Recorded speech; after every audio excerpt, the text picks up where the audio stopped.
Nabi Ibrahim mempunyai dua istri. Istri pertama bernama Sarah dan istri kedua bernama Hajar.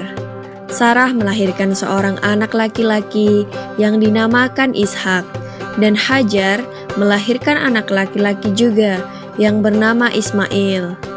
Sarah merasa kurang senang hidup bersama Hajar. Berkali-kali ia meminta kepada suaminya agar Hajar dan anaknya dipindahkan ke tempat lain. Akan tetapi, Nabi Ibrahim tidak segera menurutinya.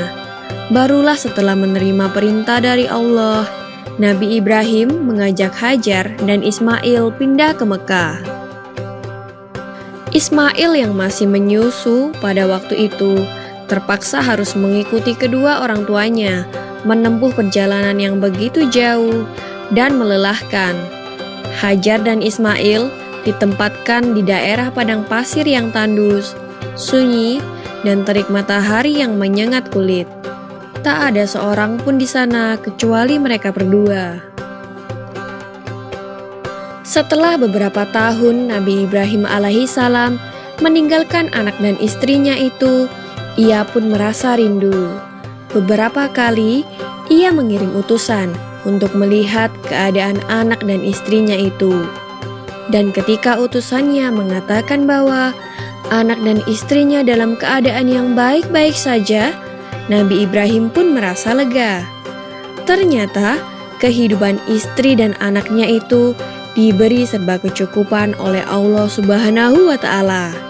Hajar dan Ismail dianggap sebagai pemilik dan pemimpin di Mekah, karena mereka berdualah yang pertama kali menetap dan bertempat tinggal di sana.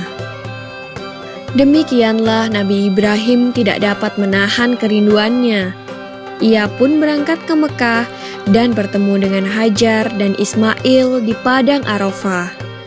Anak dan istrinya itu sedang menggembalakan hewan ternak yang cukup banyak.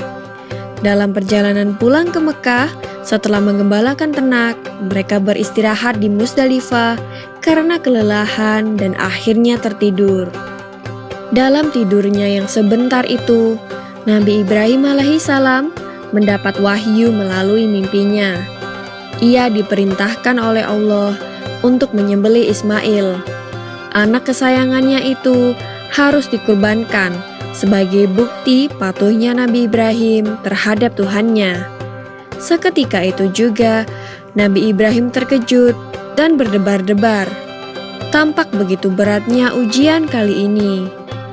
Ia pun akhirnya menguatkan hati demi rasa cintanya yang lebih besar kepada Allah Subhanahu wa Ta'ala. Ia juga pada akhirnya memberitahukan mimpi itu kepada Ismail. "Wahai anakku Ismail, dalam mimpi aku diperintahkan oleh Allah untuk menyerahkanmu sebagai kurban, dan aku harus menyembelihmu. Bagaimana pendapatmu, wahai anakku?" Kata Nabi Ibrahim. Ismail pun menjawab, "Wahai ayah, sekiranya itu perintah Allah, maka laksanakanlah apa yang telah diperintahkannya kepadamu. Aku akan tetap sabar dan ikhlas menerima cobaan ini."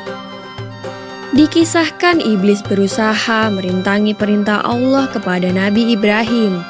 Berkali-kali iblis membujuk Nabi Ibrahim agar tidak melaksanakan perintah itu. Namun Nabi Ibrahim tetap melaksanakan perintah Allah, dan godaan iblis yang begitu dahsyatnya tak akan mampu meruntuhkan ketaatan Nabi Ibrahim kepada Allah.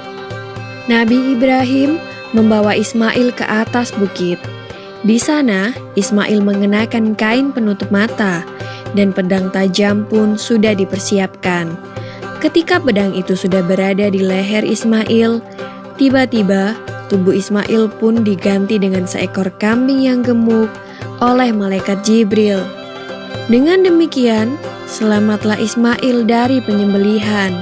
Allah Subhanahu wa Ta'ala berfirman kepada Nabi Ibrahim, "Hai Ibrahim, kau sudah melaksanakan perintahku dengan ikhlas. Sebagai gantinya, aku berikan binatang ternak untuk disembelih.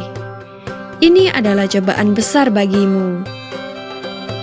Peristiwa itu terjadi pada tanggal 10 Dzulhijjah di Mina, dan sampai sekarang dirayakan seluruh umat muslim sebagai hari raya Idul Adha. Dan umat Islam yang melaksanakan ibadah haji juga dapat melakukan kurban di Mina sebagai penghormatan atas Nabi Ibrahim alaihissalam. Demikian kisah Nabi Ibrahim alaihissalam.